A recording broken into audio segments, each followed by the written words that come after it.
Boa noite, internautas, amigos e amigas. Já está do nosso lado aqui, esquerdo para um, direitos para outros, mas para ele sempre vai ser na esquerda, o nosso deputado estadual, Maurici. Boa noite, Maurici, tudo bem?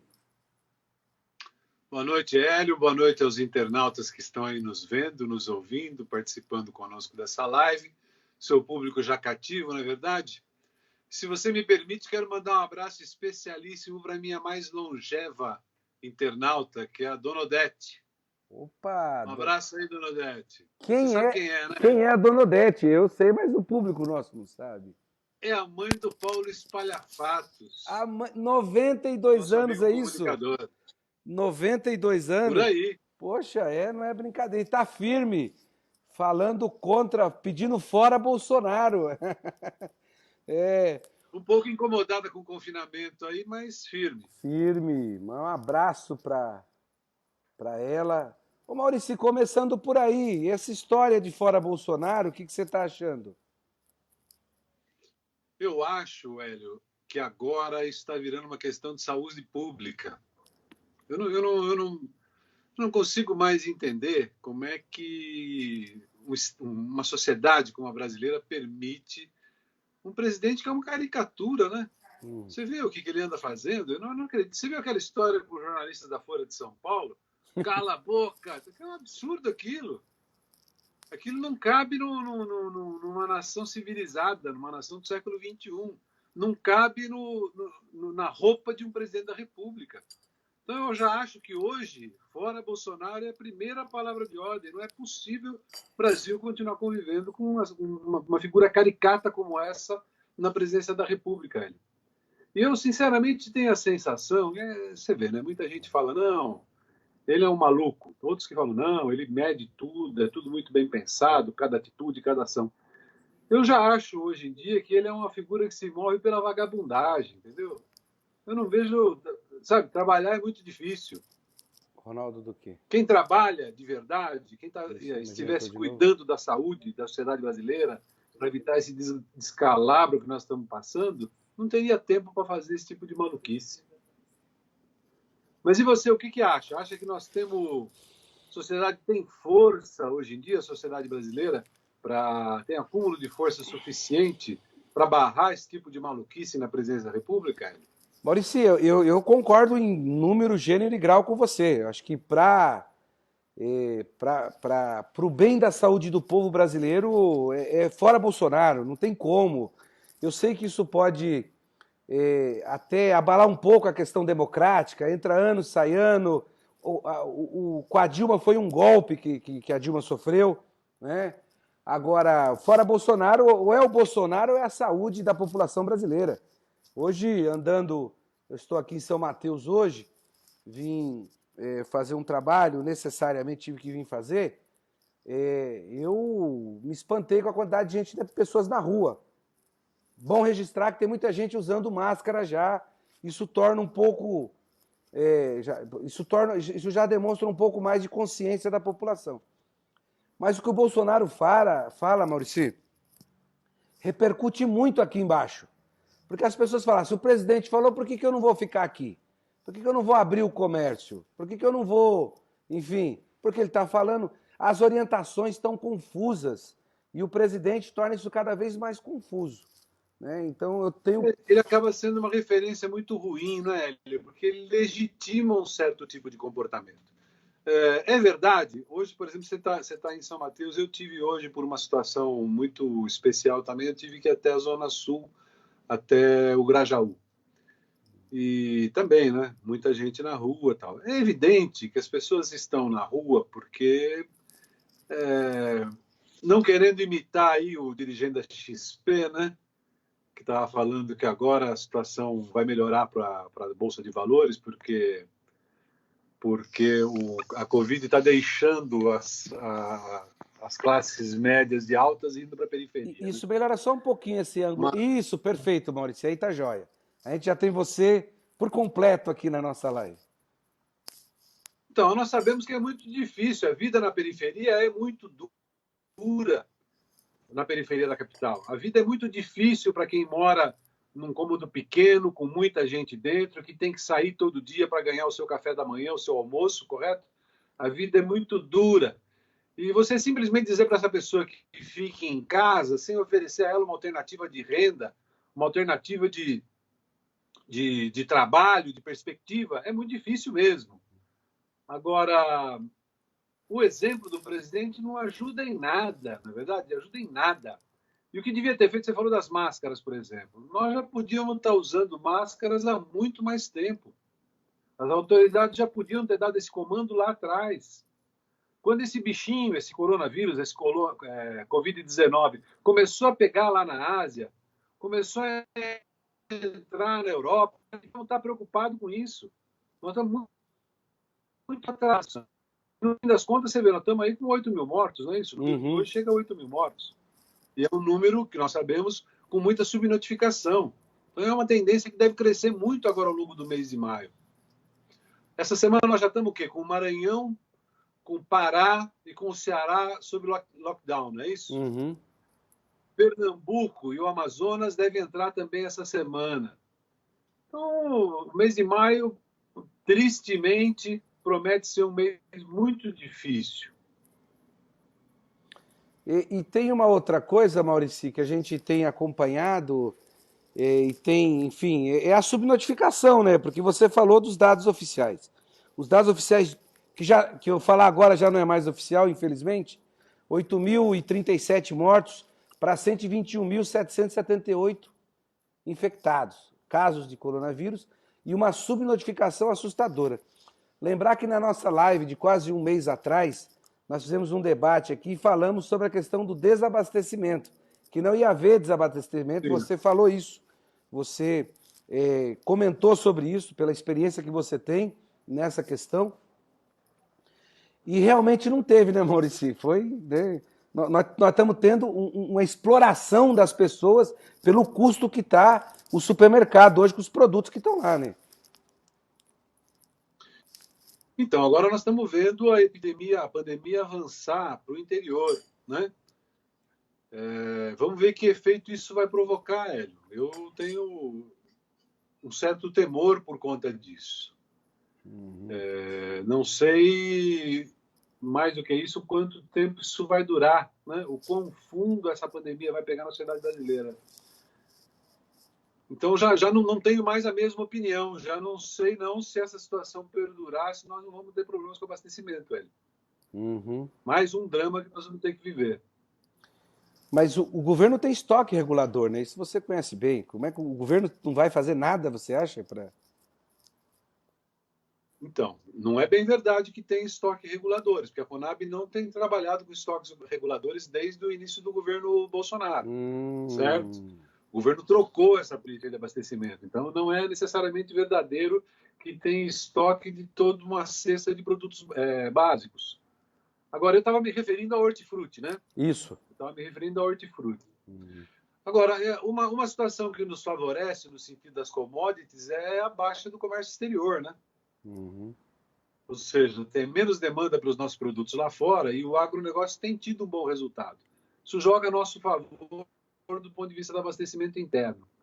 Mas a desarticulação que a pandemia provoca, né, tanto do ponto de vista do comportamento como da logística, para além da questão da saúde e da sanidade, é muito preocupante. Vamos acompanhar aí nos próximos dias, nas próximas semanas, e torcer para que o nosso calvário não seja tão longo nem tão profundo. Eu quero voltar a falar com você aqui, antes de ler os nossos internautas, sobre essa questão da profundidade dessa crise, porque eu quero te relatar algumas pessoas que nós conversamos aqui, que a gente está bastante preocupado com a extensão disso, e é como você falou, que pode chegar na questão do abastecimento. Bom, mas quem está aqui com a gente na nossa live prestigiando, e aí vocês me desculpam que eu vou ter que fechar um pouco os olhos, a idade já roubou um pouco da minha visão. Então tá aqui a Cristiane Mota, a Eliane Morgado, o Paulo Ferraz, que você dedicou um feliz boa noite à mãe do Paulo Ferraz. E manda aqui um forte abraço para você. Hashtag deputado estadual Maurici. Deputado estadual Maurici, tá aqui, hashtag. A Márcia Nascimento da Silva, o O Joy também está aqui, Joy Cândido. É Joy ou é Joel Cândido? Acho que é Joel Cândido, né? É Joel Joel, né? Cândido. A Lenilda está aqui, o Ângelo. Ronaldo. Ronaldo é o Ronaldinho, amigo de infância meu. Ó, tá aqui, mandar um abraço pro Ronaldinho, amigo de infância, tá aqui. A Célia que é dirigente do sindicato também tá aqui. A Edith, a Jordana. A Elza. Oi, Elza, tudo bem? Elza tá aqui. O Valmir, o Kleber. O Adalberto manda um abraço para você, o Otávio lá dos Camelôs de Santana, a Lídia, a Áurea que é lá do Guarujá também manda um forte abraço aqui, a Francisca, deixa eu ir passando aqui, o Ronaldo, grande Ronaldo Teixeira da Paz, meu amigo de infância, que bom, teve ontem na live, está aqui hoje também. O Matheus Baeta também mandando um abraço, a Toninha Salles, lá do Campo Limpo, lá do Monet, lá da grande companheira do Monet, manda um abraço para você, a Andréia Pereira, dirigente do sindicato, o Anderson Ramalho, sabe? O pessoal, Maurício, vai colocando o nome aqui, e tem uma boa parte que a gente conhece pelo apelido, né? Aí colocava aqui Anderson Ramalho, aí eu fui olhando aqui um pouco, falei, é o Coioia, lá da favela do Tubo, ô Coioia. Anderson Ramalho eu não vou saber quem é nunca, agora o Coioia eu sei quem é, um abraço, Coioia. O Orlanilton também manda um abraço, a Viviane, o Anselmo Oliveira, lá do Jaguaré, também manda. O Otávio, de novo. O Jair está aqui. Bom, e aí é que as pessoas vão falando aqui. A Célia Alves de Os Passos, que foi nossa secretária de mulheres, muito importante, essa companheira, fala: o vírus já chegou nos quilombolas e nas aldeias sem nenhuma estrutura de assistência médica. Isso é um drama também, né, Maurici? Nas comunidades remanescentes quilombolas e no povo indígena, nós estamos assistindo essa pandemia. Vamos me arrumar um óculos aqui. O Roberto Santos, o Jair, o que você acha dessa questão que é bastante complicado? Olha aqui. Adiantou nada isso aqui. Precisa daqueles óculos que compra na padaria, sabe? Que você usa qualquer grau, estava certo. Farmácia. Na farmácia, aqueles de R$ 20, estava bom.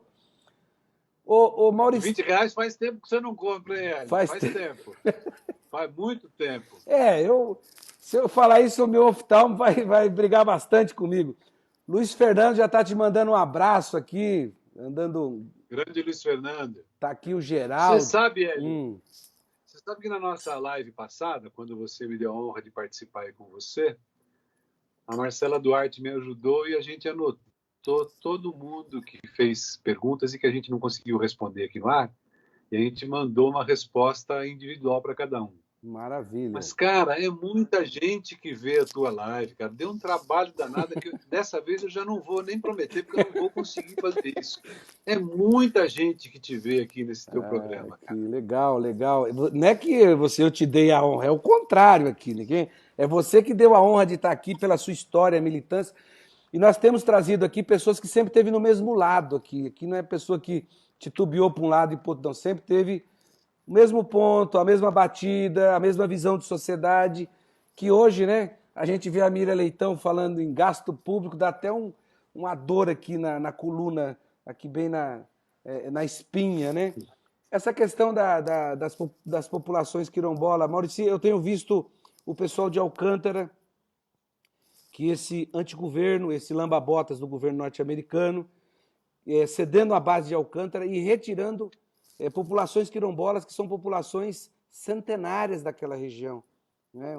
Um processo de total afronto à soberania nacional, o que esse presidente está fazendo, e aproveitar a pergunta da companheira aqui e já colocar essa questão. A pergunta não, o comentário dela para você fazer uma fala sobre a chegada da pandemia na população quilombola, que aí é o interior, como você falou, e na população indígena. E fica à vontade para... Geraldo Melhorini. Ô, Melhorini, apareceu, ex-coordenador geral da nossa federação, da FETIQUIM. Pode ir aí, Maurício, senão eu vou falar muito. Não, o que eu ia te dizer, Hélio, é que, de novo, a referência do presidente da República, de novo, o comportamento do presidente da República. Você e a sociedade brasileira assistiram ontem à demissão do dirigente da FUNAI, que foi lá coibir grilagem em reserva florestal. esse governo faz questão de estimular esse tipo de comportamento que não tem só o fundo econômico, certo? Mas provoca situações como a proliferação do vírus, como o desmatamento, como a derrubada da mata, enfim. É o comportamento, é uma maluquice o que esse governo tem feito. Eu, nos meus piores pesadelos, nunca pensei que nós fôssemos aqui no Brasil viver uma situação como essa. Tanto me referindo à questão da pandemia, como me referindo à questão da política. E os setores mais frágeis, né, são os que acabam sofrendo muito mais com isso. E eu acho que com certo, me parece, né, para um certo deleite de pessoas como Jair Bolsonaro que pensam dessa maneira, né?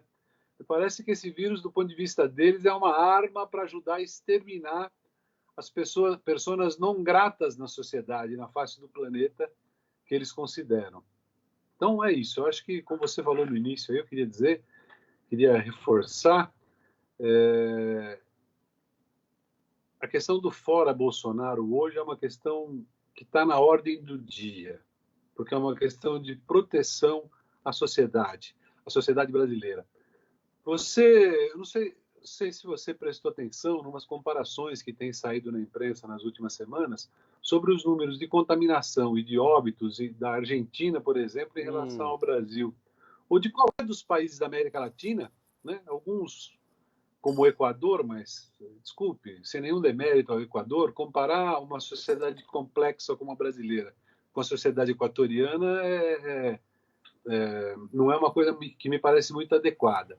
Mas os números do Brasil em comparação à América Latina, não estou nem me referindo aos países da Europa, são muito piores. Não é? Isso mostra o cuidado que o governo não tem tido, não só nesse momento da pandemia, repito, isso podia ter sido, esse alarme já havia soado, medidas podiam ter sido tomadas com antecipação, mas a falta de cuidado histórica, por exemplo, em relação ao SUS, não é verdade? São Paulo, eu acho, Grande São Paulo e capital não chegaram hoje a 87%, 88% da ocupação das vagas de UTI, é isso? Destinadas ao Covid-19, acho que o número é esse.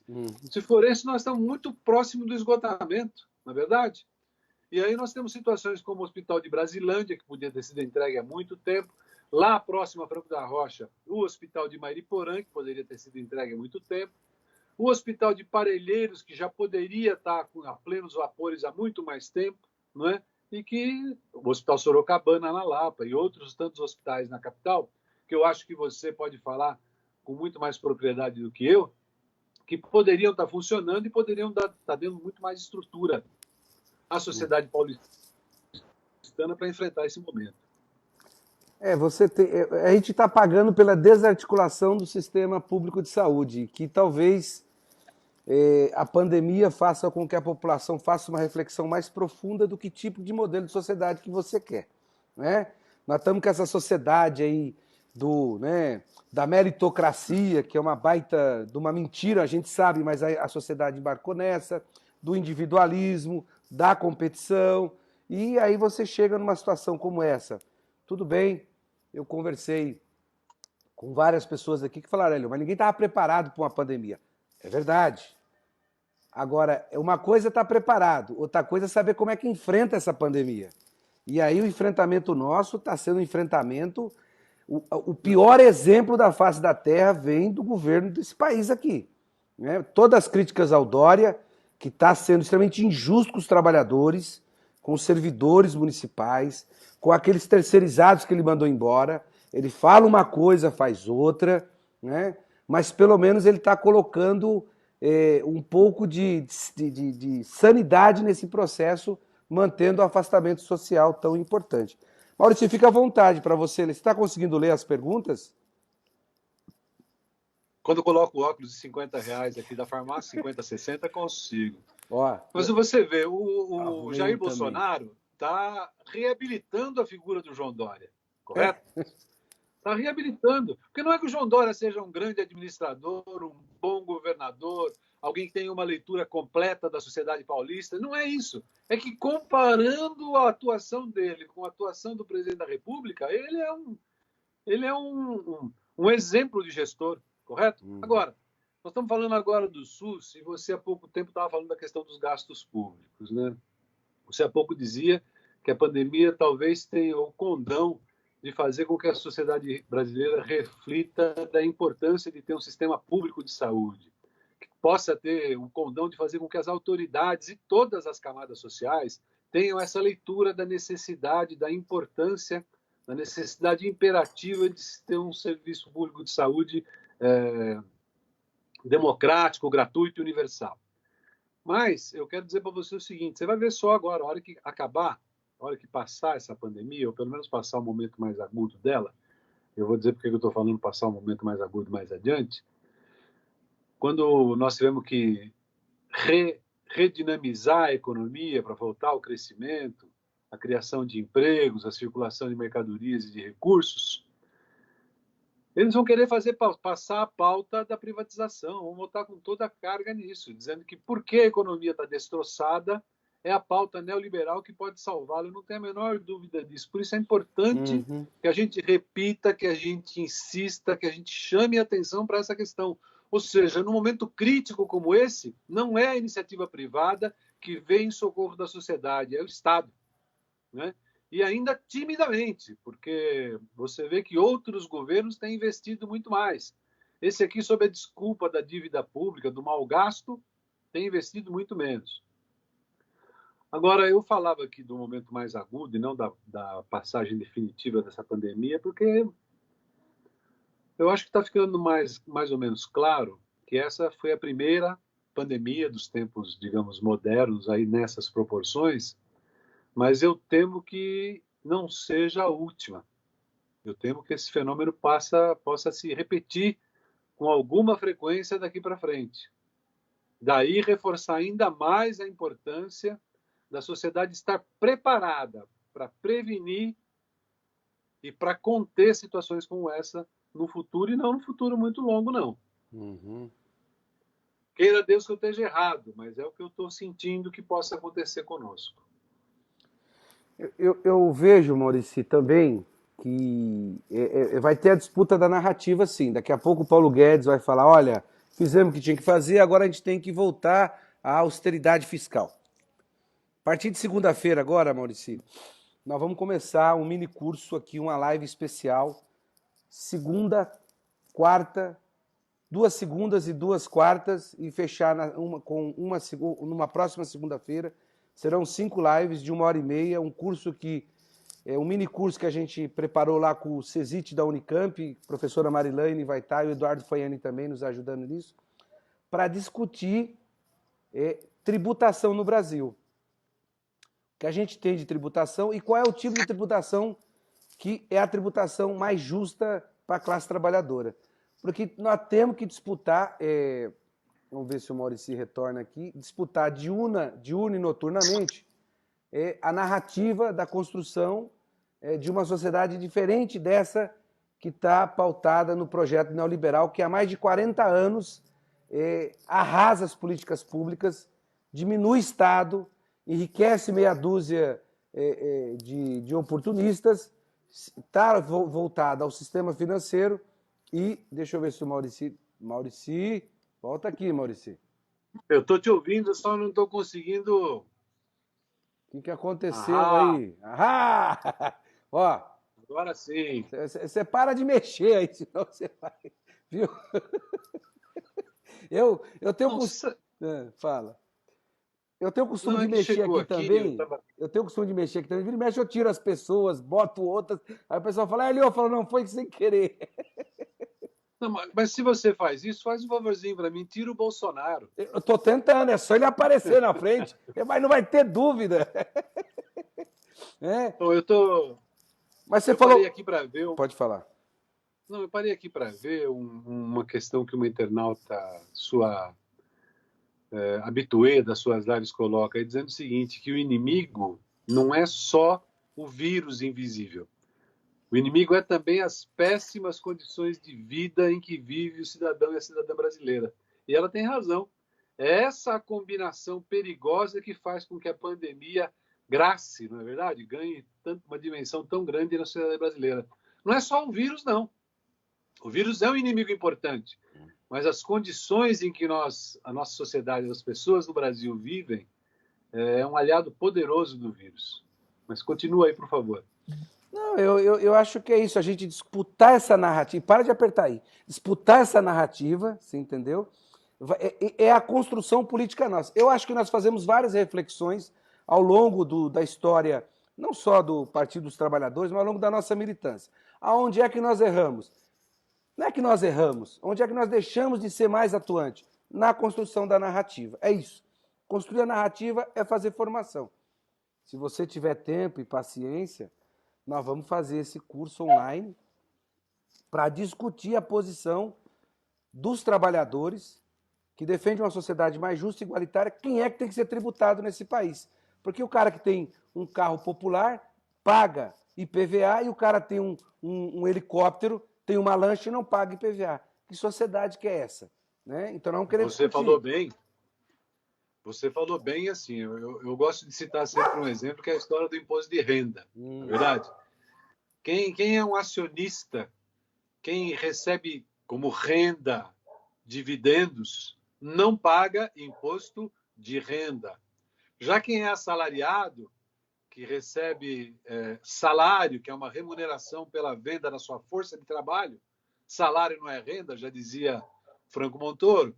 Então, quem recebe salário paga imposto de renda, como se salário fosse renda. Mas quem recebe dividendos e bonificações por ações de empresas, portanto, recebe renda, esse não paga imposto de renda, correto? Então, é a loucura que é esse país que nós vivemos, que gera figuras como a do nosso presidente da República aí, né? E distorções como essa, que é a questão tributária. Paga imposto quem não poderia pagar, quem teria que ter retorno do imposto pago pelos mais ricos. E aí nós temos essa sociedade aí onde 5 famílias têm o mesmo conjunto de riquezas que outras 100 milhões de pessoas têm. Quando é que é? Segunda e quarta, que horas, Hélio? Vai ser às 20 horas. Vai começar, é 1h30, das 20 às 21, mas vai ficar disponível no YouTube, no Facebook, é só acessar e a qualquer momento assistir essa live. Vai ser para gerar conhecimento e conteúdo, como foi a da Magda, que ontem nós tivemos uma live que bateu a do Suplicy. Quase que eu falo para a professora Magda, você vai bater o Suplicy. Bateu, 2 horas de live. Mas não em extensão, né? Em extensão, foi 2 horas de live. Em extensão? Em extensão, 2 horas. Mas a Magda é desembargadora aposentada do Tribunal Regional do Trabalho da 4ª Região e é uma grande militante, ativista dos direitos humanos, da luta por uma sociedade melhor, que fez uma explanação aqui e a Magda me deu aula um certo momento em Campinas e ela é apaixonada pelo tema. Ela é juíza aposentada do trabalho, trabalhou 30 anos como juíza, enfim, lá no Rio Grande do Sul. E quando ela começa a falar, é tão interessante que a gente não parava, né? Ficava olhando. Aí uma hora eu falei assim, Magda, eu acho que você passou um pouquinho do tempo. 1h10. Mas vale a pena acessar esse trabalho. Eu vou disponibilizar ele via WhatsApp, porque é uma intervenção valiosíssima que ela fez ontem aqui com a gente, como você está fazendo hoje, essa questão que você colocou do imposto de renda. Nós temos que dar vazão para isso, Maurici. As pessoas têm que saber disso e têm que se apropriar disso para poder fazer o debate político, senão nós não vamos perder sempre essa narrativa. Mas o entrevistado aqui é você, não sou eu, né? Senão eu vou... Então, mas eu vou aproveitar primeiro para te dizer o seguinte, eu queria passar um cumprimento, lembrar a passagem do aniversário de 2 figuras muito importantes para mim. Opa! Uma pessoa que eu gosto muito das coisas que li a seu respeito, que é o Karl Marx, e outra que é uma referência importante na minha vida, que é o Kiko, não é? O Kiko eu quero, assim que as condições de saúde permitirem, dar um abraço. E o Karl Marx eu quero dar um abraço também, mas eu espero que demore bastante ainda para isso acontecer. Um mais próximo, outro mais longo. Bem mais longo, bem mais longo. Agora, ele me conta uma coisa. Você que conhece bem a capital, deixa eu inverter os papéis aqui agora. Qual é a avaliação que você faz, que no curtíssimo prazo precisa ser feito para a questão da saúde no município de São Paulo. Se a gente olhar para o Grajaú, se eu não me engano, há um descompasso, há uma ausência de 23 UBSs naquela região que seria necessário para atender toda a população. Falando de um bairro, claro que é um bairro grande, que é um bairro extenso, que é um bairro populoso, numa área importante, desassistida da Grande São Paulo, que é a Zona Sul. Você deve certamente ter exemplos como esse aí da Zona Leste e de outras áreas. Qual é que é a sua visão? O que num curto, médio prazo é possível para aparelhar melhor a atenção à saúde na capital? Então, eu queria também aproveitar que externar meus parabéns ao Kiko, tem feito um trabalho brilhante lá em Franco da Rocha. Eu dei um abraço no túmulo de Karl Marx, lá no cemitério de Highgate, na Inglaterra, em Londres, que é um pouco afastado. Companheiro que nasceu no dia 5 de maio de 1818, que também para mim é uma referência na interpretação da sociedade. Enfim, se você não conhecer Karl Marx, você não consegue interpretar a sociedade. É uma das fontes de interpretação da sociedade. Maurício, o problema que aqui da periferia de São Paulo, que não é diferente das periferias de qualquer lugar do Brasil, mas falando de São Paulo, nós temos nós tivemos aqui 3 momentos importantes na periferia de São Paulo, que teve uma atenção real à periferia. Foi na gestão da prefeita Luísa Erundina, em 88, na gestão da prefeita Marta Suplicy, quando estava no PT, as duas, e do Fernando Haddad, a última gestão. E do Fernando Haddad eu vou pegar o hospital da Brasilândia, que começou com o Haddad, era para ter terminado, eles não terminaram, alongaram, se estenderam e está do jeito que está, a Brasilândia sendo o lugar mais afetado, por enquanto, em vítimas fatais da Covid-19. A Brasilândia, que é uma região que, assim, São Paulo até 88, era uma região que ela tinha uma certa concentração populacional, que a partir de 88, com as ocupações necessárias e a demanda por moradia, você transformou a periferia em verdadeiras cidades dentro de cidades. Então, qualquer subprefeitura de São Paulo, ela tem em média, para não errar, Maurício, 400 mil habitantes. Isso, né, é uma coisa... são cidades dentro de cidades. E aí é muito complexo tudo. É óbvio, se você sentar, vamos colocar um exemplo, São Mateus, que tem uma luta histórica em São Mateus pela saúde, que a luta com relação, na época, eram os postos de saúde. Foram feitos alguns postos de saúde. A demanda para aquela população, que em São Mateus, no período dos anos 80, era de 200 mil pessoas, hoje São Mateus tem 600 mil pessoas, no mínimo. E você teve uma luta histórica em São Mateus pelo Hospital de São Mateus. Foi feito o Hospital de São Mateus, precarizaram o máximo que podia o Hospital de São Mateus. Hoje está lá um hospital que não funciona atendendo a demanda da região, e nós precisaríamos, no mínimo, mais 3, 4 hospitais de São Mateus aqui. Assim como os CELS, que foram feitos na gestão do PT, nós temos uma demanda por hospitais, que aí você falou uma coisa importante. Se você comparar na Europa, a Alemanha, o Estado alemão, a estrutura do Estado alemão com relação a hospitais, ela é a maior que tem na Europa. E você vê que os resultados da pandemia lá na Alemanha, então, apesar de ter uma estratégia que eles tomaram durante o processo da pandemia, com estudos, fazendo todo um monitoramento onde estava acontecendo os primeiros casos, cercando, fazendo toda uma estrutura bem, e agora está se demonstrando extremamente bem sucedida, a Alemanha tem hospital per capita maior do que qualquer país da Europa. Isso demonstra a eficiência. E São Paulo tem uma defasagem que ela é gigante, ela é muito grande. Foi feito aqui na gestão da Marta, hospital escola da cidade de Tiradentes. que tenha mais ou menos aproximadamente 300 mil pessoas na cidade de Tiradentes. Só que o entorno da cidade de Tiradentes já tem mais 200 mil pessoas.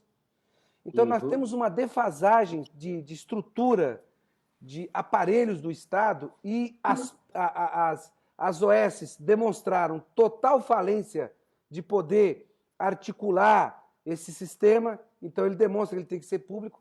Agora, tem que ter, evidentemente, aí, triplicar a quantidade de hospitais que você tem, né, no município de São Paulo. E nós estamos com um problema muito grande, Maurici, que é o seguinte: as doenças comuns que já demandavam muito para o Sistema Único de Saúde, as pessoas não estão indo. Então, nós tivemos ontem o falecimento do João, companheiro João, histórico, você conhece bem, vereador. Trabalhou comigo em Santo André. Trabalhou, então.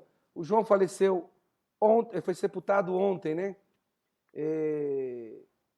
Sepultado hoje, desculpa. O João faleceu ontem. Não por Covid, mas, evidentemente, essas pessoas estão falecendo por infartos, não que não aconteceria, mas elas não estão, elas sentem alguma coisa, elas não procuram a rede pública, porque elas sabem que elas podem ser contaminadas. Contaminadas. Então, nós temos o problema, nós temos a subnotificação, porque nós não temos estrutura nem para atender a demanda que tem. A nossa estrutura está defasada em 10ª potência aí de defasagem. Se tem um hospital, como você falou, a demanda na Zona Sul também é igual à demanda da Brasilândia, a demanda aqui de São Mateus, de São Miguel, lá do Jardim Helena, está o Sossô aqui na live com a gente também. Todos são demandas parecidas. Já tem esse problema. Então, você já tinha um problema, uma rede superlotada. Já estava congestionada. E agora você tem as pessoas não procurando. E pessoas que têm problemas de saúde, como diabetes, como pressão alta. Se você não procura, o que acontece? A pessoa tem um mal súbito e acaba levando ao óbito. Então, isso já é um drama por si só, a questão do vírus, né, do Covid-19, mas essa grande ocupação do pessoal e da estrutura hospitalar instalada que acaba fazendo com que as pessoas morram de qualquer outra doença também, né? Porque é uma sobrecarga enorme. E aí, Hélio, não é só, você falou bem, né? Às vezes as pessoas pensam, falam em saúde, você fala em hospital, não é hospital só, é hospital, é pessoal, formação de pessoal, correto? Atendimento de especialidades, uma estrutura de pronto atendimento adequado, uma estrutura de prevenção, e aí as UBSs, o Programa Saúde da Família, que precisa ser ampliado, né? Você precisa ter uma cobertura completa para evitar a utilização dos hospitais. E você vê, é esse país que nós estamos vivendo, que há pouco mais de um ano, o governo dispensou milhares de médicos cubanos, na verdade, como se nós estivéssemos nadando em saúde. E aí nós voltamos a falar aquela história da situação das populações ribeirinhas, das populações indígenas, das populações quilombolas, que em grande parte eram atendidas pelo Programa Mais Médico e que hoje não são mais. Quer dizer, você largou, abandonou e deixou Deus dará. E aí retoma de novo aquela questão. A menina publicou agora há pouco aqui no meu... Eu acho que foi a Célia, né? Foi a Célia. Eu acho que sim, eu não estou com ele Célia aqui. Assis, agora. Acho que foi a nossa companheira. Que é a combinação, né, do vírus com a precariedade do serviço de saúde e de prevenção da sociedade brasileira. Maurício, eu tive com o Zé Disseu semana passada aqui, e bem no dia que o Moro, né, esse grande sujeito, esse cafajeste de plantão, a única coisa que ele fez foi tirar o Lula da disputa eleitoral, compromissado com esse governo que está aí, é o sujo com o mal lavado, não tem, é o miliciano com o juiz sem caráter. O Zé Disseu, falei ao Zé Disseu, vá para Cuba, né, porque Cuba... Você também, Hélio? Eu falei pro Zé Disseu, vá para Cuba, porque Cuba está exportando solidariedade, Cuba está exportando amor ao próximo. Olha só, e eu falei para ele assim, ô Zé, você viu aquele discurso de Fidel Castro falando dos médicos? Ele falou, eu só não vi como eu estava lá, e vi e ouvi. Que coisa, né? Aquilo que você falou, a minha irmã, ela está no programa Mais Médico aqui de Ferraz de Vasconcelos. Tá. E é exatamente isso.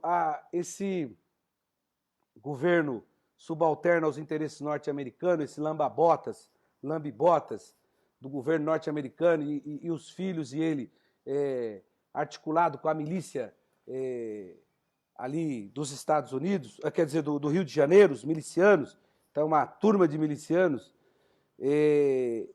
eles mandaram embora, expulsaram. Eu não tenho o número se é 8 mil médicos cubanos que tinham aqui, né? Eu acho que era 8 mil médicos cubanos, que estavam nas regiões mais necessitadas desse país. E por um compromisso, né, com o governo norte-americano, ele expulsou todos daqui, que agora estão servindo a diversos países pelo mundo, né? E Fidel Castro falou, ao invés de mandar arma, de mandar míssil, que vai atingir o alvo com precisão, Cuba exporta. Ele apertou de novo algum botão de novo, Maurício, mas está inquieto demais o rapaz. Deixa eu falar com ele. Ô, deputado, não faz isso não, deputado. Estou te ouvindo, estou te ouvindo. Você volta aí, mas... Vamos lá. Ó, para de mexer com esses botões. Eu parei de mexer com os meus. Eu quero até justificar aos nossos amigos internautas que eu não estou colocando aqui a participação deles, porque se eu colocar eu vou dar instabilidade, porque eu estou numa região aqui que a internet, cedida pela minha irmã aqui, não está estável. Então, o Maurício está derrubando porque ele está apertando alguma coisa, agora que ele está fuçando aí. Eu vou ler para você as intervenções aqui, para você parar de mexer aí e não derrubar mais os nossos... não deixar você fora da live. Deixa eu ver aqui.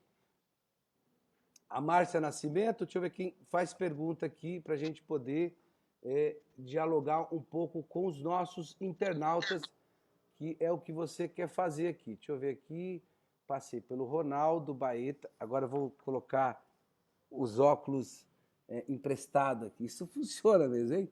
Ah, esse meu oftalmo vê isso aqui. Eu estou perdido. Bom, a Célia falou dos vírus, que chegou quilombolas, o Jair fala... Agora foi você que sumiu, hein? Eu sumi? Não, eu tô aqui. Não tem nada sumido, não. Para de apertar isso aí. O que poderia potencializar o agronegócio, Maurício Lima Moraes?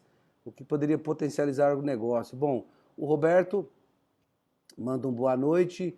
O Luiz Fernando fala aqui, saudar, meu amigo Maurício, Hélio Rodrigues, homem público, tal, tá aqui, tá saudando.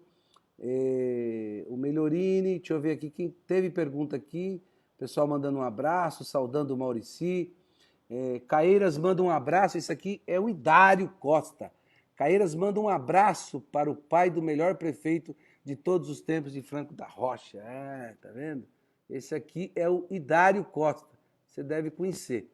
O Eduardo Américo de Godoy, aqui manda, boa noite, companheiros Hélio e Maurici. Um forte abraço do Eduardo Chuchu. Ai, que gracinha. Chuchu, da Zona Leste de São Paulo. Um abraço, Chuchu. Manda um abraço para ele aí, Maurício, porque ele quer um abraço aqui. Chuchu, um militante antigo nosso, não velho, antigo. E trabalhador da saúde. Beleza. Pessoa muito querida. O Clodoaldo Santos, Maurício, ele diz aqui o seguinte. O Sindicep, né, que você conhece tão bem, esteve na manhã desta quarta-feira, dia 6, nas unidades 1 e 2 do cemitério da Vila Formosa, na Zona Leste de São Paulo, para denunciar o ataque do governo Bolsonaro, Paulo Guedes, e do Congresso Nacional aos trabalhadores públicos, que é aquele projeto de lei que congela os salários dos servidores durante 2 anos, se eu não me engano, né, na calada da noite. Fale sobre isso, Maurício, que ele está perguntando aqui. Quer que você fale sobre isso? Então, aí é o seguinte, o governo escolhe os alvos, né? E o alvo que o governo escolhe é sempre a classe trabalhadora. Por que ele não toma a medida, por exemplo, de suspender todos os o pagamento de todos os financiamentos bancários, já que o setor financeiro é o que tem lucrado absurdamente na economia brasileira nos últimos anos? Por que não toma essa medida de juros zero nesse momento? Não é? Não tenha dúvida que a retomada da economia, da produção industrial, da retomada do emprego, passa pela oferta de dinheiro, pela oferta de crédito, e, portanto, pela baixa de juros. Mas não, o alvo escolhido é a classe trabalhadora, em especial os funcionários públicos, de quem, nesse momento, curiosamente, né, paradoxalmente, a sociedade brasileira está dependendo tanto. E ver quanto é importante ter trabalhadores públicos, servidores públicos, em especial nesse momento na saúde. Não é? Mas é o alvo que o governo escolhe atacar. Então é isso, é seletivo. Né? Os inimigos, na paz ou na guerra, os inimigos são os mesmos, a classe trabalhadora. Né? Esse Estado brasileiro, serve para proteger os interesses de quem tem os meios de produção, de quem acumula riquezas, e não de quem produz a riqueza. Mais um fã seu aqui, o Edilson Pereira. Boa noite a todos os companheiros e companheiras dessa live, acompanhando mais um excelente debate. Cafu, seu Ô, grande Hélio, deixa eu Cafu. te falar, um outro companheiro aí perguntou, um outro companheiro aí falou da questão da potencialização do agronegócio. Isso, foi O aqui atrás. agronegócio é uma indústria, entre aspas, de ponta no mundo hoje. O agronegócio brasileiro é uma indústria, entre aspas, como eu disse, de ponta. Não precisa ser potencializado, pelo contrário. Eu acho que o nosso drama é fazer uma escolha. Nós queremos continuar sendo um país exportador de commodities? Ou nós queremos incentivar, quer dizer, não é deixar de exportar commodities, mas é só isso que nós vamos vender? Nós vamos vender café em grão e a Alemanha vai vender para nós café solúvel? É isso? Nós vamos vender matéria-prima para os outros processarem? Nós vamos ser uma grande fazenda de plantation, como os portugueses idealizaram aqui no século XVI? Vamos continuar sendo isso? Ou nós vamos investir na agricultura familiar? Você sabe que tem muito pouca fruta na Europa provinda do Brasil. Né? Recentemente, um amigo meu que está trabalhando na exportação de frutas tinha me consultado sobre alguns produtores aí de algumas frutas, e no meio da negociação ele voltou dizendo que os italianos preferiam frutas equatorianas ou da América Central, em detrimento das frutas brasileiras. Então, nós temos um campo enorme para a exportação de frutas, por exemplo, mas nós não fazemos isso. Nós temos um campo enorme para a produção de alimentos, não para os porcos da China, mas para as pessoas aqui no Brasil. E, pelo contrário, esse governo cada vez ataca mais a agricultura familiar, não oferecendo crédito, dificultando as condições de escoamento dessa produção. Então, acho que o agronegócio, eu francamente não peguei o nome de quem colocou essa questão. O Jair. Vai bem, Jair obrigado. Mendes. Jair Mendes. Jair Mendes. Vai bem, Jair, vai bem. O que não vai bem é a agricultura familiar. Essa sim precisa de incentivo. Porque emprega gente, porque de pequenas propriedades, essa precisa de apoio do governo. Bom, vamos continuar aqui. Deixa eu ver quem mais fala aqui. O Anderson. O Paulo Ferraz. Sugiro enviarmos a Marco Aurélio um kit Zenzibaral, com incensos, óleos. Aí o Paulo fala uns termos aqui que eu já estou com óculos ruins. A leitura já está difícil. Homesprayes e um CD com mantras energizadores dos chakras para ele e o Toffoli continuarem harmonizando o plano que passam para o governo fascista, genocida, vira-lata, putrefato de Bolsonaro. Bom, o Jadson Salles manda aqui, Maurici, um grande guerreiro que merece todo o respeito. O Jair continua. A Célia, Brasil já está em 5º lugar em números de mortes e pessoas contaminadas. O Marcos Vinícius... Parece que o Bolsonaro está fazendo um esforço, Hélio, para alcançar os números dos Estados Unidos. Só pode ser. Para que o Brasil alcance esses números. E depois vai querer uma medalha lá com o Trump, né, que já desistiu dele já, né? O Deusdete manda um abraço, saúda você. Deixa eu ver aqui, deixa eu ver quem tem mais aqui. Deixa eu ver outra pergunta que tem aqui aparecendo. O pessoal está dando boa noite. O Maurício continua apertando os botões, não vai ter jeito. Ele vai passar essa live inteira aí, apertando, desapertando. Não é culpa minha, hein? Eu estou aqui só passando o negócio. Nem estou mexendo nisso aí. Bom, o Estou Givaldo, querendo ver se eu consigo aprender a tirar as pessoas, que você disse que consegue. não dá, eu consigo, você não consegue não. Na capital temos que, ó, o Givaldo, que já foi subprefeito também, na capital temos que retomar a municipalização dos hospitais do Estado. A grande rede de referência ainda está com o Estado. Isso manda o Givaldo aqui. É, O Givaldo trabalhou comigo em Franco da Rocha, no perfeito. século passado, vai vendo. José Alves Neto, esse caba está aqui enfiado no meio do Piauí, lá numa cidade de Eliseu Martins. Ei, Eliseu Martins, está aqui o Neto. Boa noite, estou curtindo as burrices do nosso presidente, o mais incompetente da história da República. Ô Maurício, falando sobre esse negócio de incompetente, agora é sério mesmo, assim. Não é uma incompetência muito grande esse cara colocar esse auxílio, né, auxílio emergencial que saiu, ele criar essa quantidade de filas que nós estamos vendo. Hoje eu passei em várias lotéricas aqui na região de São Miguel, na Caixa Econômica Federal. Que absurdo é esse, Maurício? Ali tem competência, tem sacanagem. O que você acha disso, cara? É desumano. Eu acho aquilo que eu falei para você agora há pouco. Eu acho que os caras não gostam de trabalhar. Porque não é possível imaginar que a rede de agências da Caixa Econômica Federal, por mais bravos que sejam os nossos companheiros economiários, os trabalhadores da Caixa Econômica Federal, por maior que seja a rede de agências da Caixa, por mais prática que eles tenham no atendimento à população menos favorecida, que eles iriam dar conta de atender esse número enorme de trabalhadores e trabalhadoras num espaço tão curto de tempo. E havia 1 milhão de outras alternativas que podiam ser estudadas e trabalhadas para isso, mas não. Eles preferiram ir testando essa alternativa na prática. Agora eu vi o presidente da Caixa dizendo que na segunda etapa do auxílio emergencial vai ser mais fácil. Não precisa ser mais fácil. Precisa ser muito, mas muito mais fácil, porque as filas não acabam. E as pessoas